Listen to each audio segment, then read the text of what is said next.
elektabilitas Ganjar secara umum rata-ratanya lebih tinggi dibanding Pak Prabowo maupun Anies. Moncer, elektabilitas Ganjar rebound, naik drastis. Elektabilitas Prabowo dan Anies mulai gembos.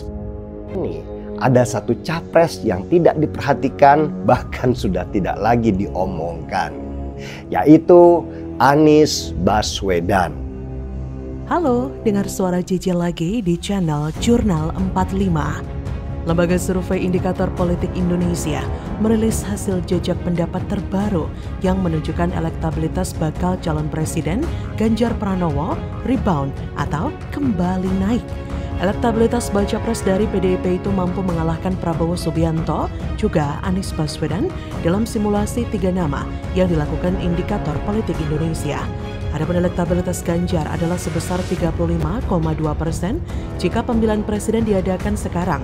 Kemudian Prabowo 33,2% dan Anies hanya 23,9%. Peneliti utama indikator Burhanuddin Muhtadi menyebut elektabilitas baca pres dari tahun ke tahun sangat dinamis. Namun menurutnya, secara umum kenaikan elektabilitas Ganjar rata-rata lebih tinggi dibanding baca pres lainnya.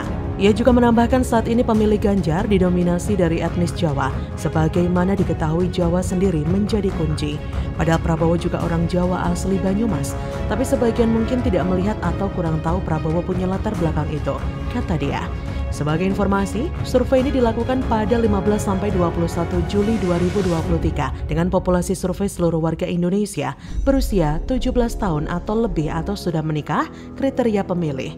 Kemudian total responden adalah sebanyak 1.811 dengan metode multi-stage random sampling dan memiliki toleransi kesalahan sekitar 2,35 atau 2,4%.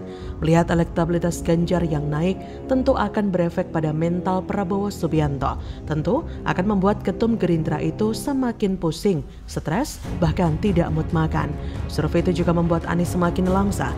Itu semakin membuktikan jika Anies kemungkinan gagal mengikuti pemilu 2024. Jika dilihat dan diperhatikan, kualitas Ganjar memang berbeda dengan Prabowo ataupun Anies. Ganjar adalah sosok birokrat handal yang membangun Jawa Tengah dengan luar biasa.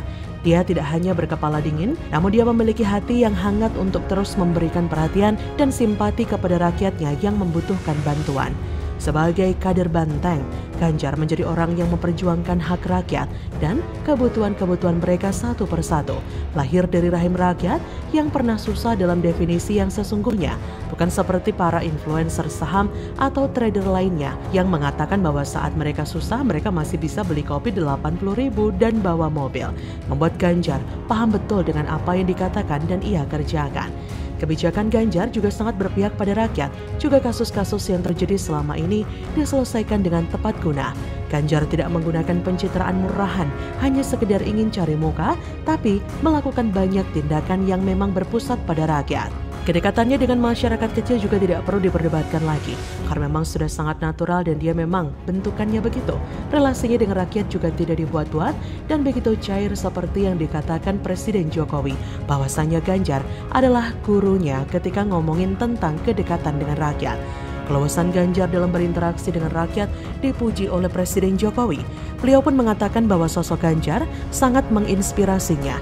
Ini bukan pengakuan sembarangan, tapi pengakuan yang keluar langsung dari mulut Presiden Joko Widodo, Presiden Indonesia 2 periode. Ganjar tidak banyak berpolitik, melainkan terus fokus membangun negara dan menurunkan angka kemiskinan, sekaligus mensejahterakan rakyat Jawa Tengah. Jawa Tengah adalah Indonesia kecil yang harus dimerdekakan dari kebodohan, juga pembangunan infrastruktur yang lambat.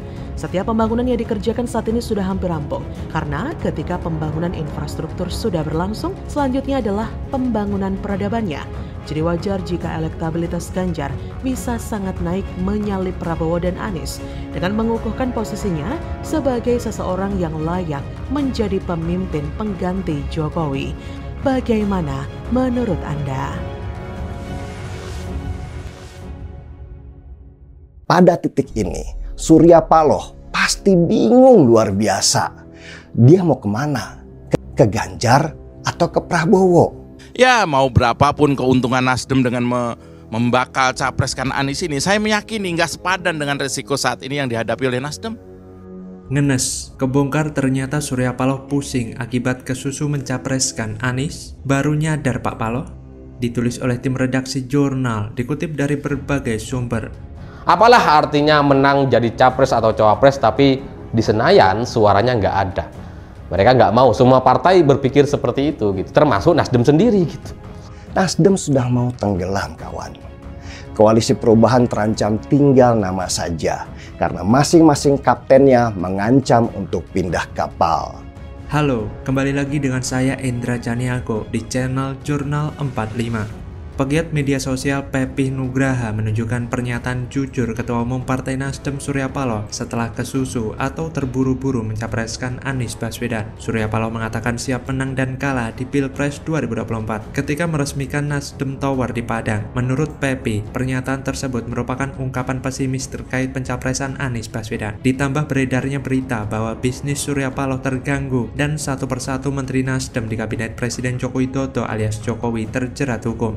Salah satunya mantan Menkominfo Johnny G. Plate. Hal ini tentu membuktikan bahwa memang benar tak mudah mencapreskan seorang Anies dan tentu membuat Surya Paloh buntu. Dari situlah kemudian terbangun narasi bahwa Anies sengaja dijegal dan sejumlah lembaga survei dituding terlibat di dalamnya karena elektabilitas mantan Gubernur DKI Jakarta itu selalu di urutan ketiga di posisi buncit terhadap dua pesaingnya yaitu Prabowo dan Ganjar dengan kesenjangan elektabilitas yang menganga. Lebih lanjut, Anies sendiri bahkan membangun narasi yang menunjukkan bahwa dirinya tampak dijegal dan sebagian publik mendukungnya karena ia menyampaikannya secara langsung. Pencapresan Anies Baswedan oleh Nasdem sepertinya hanya coba-coba, tidak begitu tampak antusiasme Nasdem dan seolah pasrah dengan perkembangan yang ada. Terlebih kebuntuan dalam berkomunikasi dengan PKS dan Demokrat seolah petunjuk bahwa Nasdem setengah hati dalam mengusung Anies Baswedan. Anies ditelantarkan karena harus mencari dan menentukan sendiri cawapresnya. Kebuntuan politik karena alotnya menuju kesepakatan antara dua partai calon koalisi Nasdem yaitu PKS dan Demokrat. Disinilah meskipun Anies rajin melakukan kunjungan ke berbagai daerah, sesungguhnya Anies Baswedan ini sedang terlantar di tengah ketidakpastian. Sementara fokus Nasdem sendiri sebenarnya bukan kemenangan Anies Baswedan di Pilpres 2024, melainkan kemenangan pemilihan anggota legislatif di berbagai daerah di Indonesia. Pergerakan Nasdem akan semakin diintensifkan setelah PDI Perjuangan atau partai lain menetapkan capresnya. Selain itu, langkah-langkah politik Nasdem seolah-olah juga mengunci Nasdem itu sendiri, mengunci menjadi tidak adanya peluang berkoalisi dengan partai selain Demokrat dan PKS, mengunci opini masyarakat tentang Nasdem, bahwa Nasdem mendukung kelompok radikal intoleran pendukung Anies. Sepertinya ini tentu di luar perhitungan Surya Paloh dan Nasdem. Ini berdampak signifikan pada merosotnya tingkat keterpilihan dan meredupnya pamor Nasdem di mata masyarakat menjadi hanya 4,3%. Nasdem harus mendongkrak dengan berbagai cara agar elektabilitas Nasdem kembali, seperti sebelum mendeklarasikan Anies Baswedan sebagai capresnya. Deklarasi itu belum mampu menaikkan pamor partai Nasdem bahkan ke angka 9% seperti saat pemilu 2019.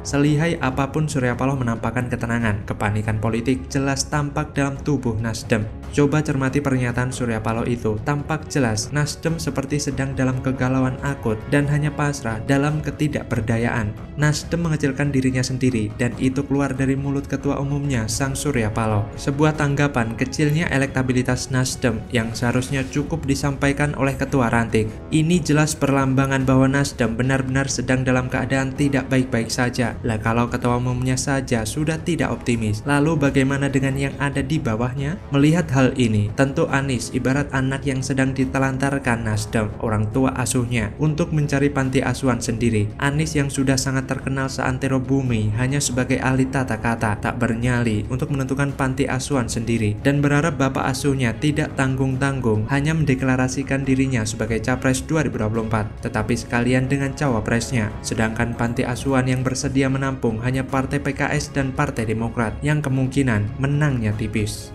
Lantas bagaimana kalau menurut Anda?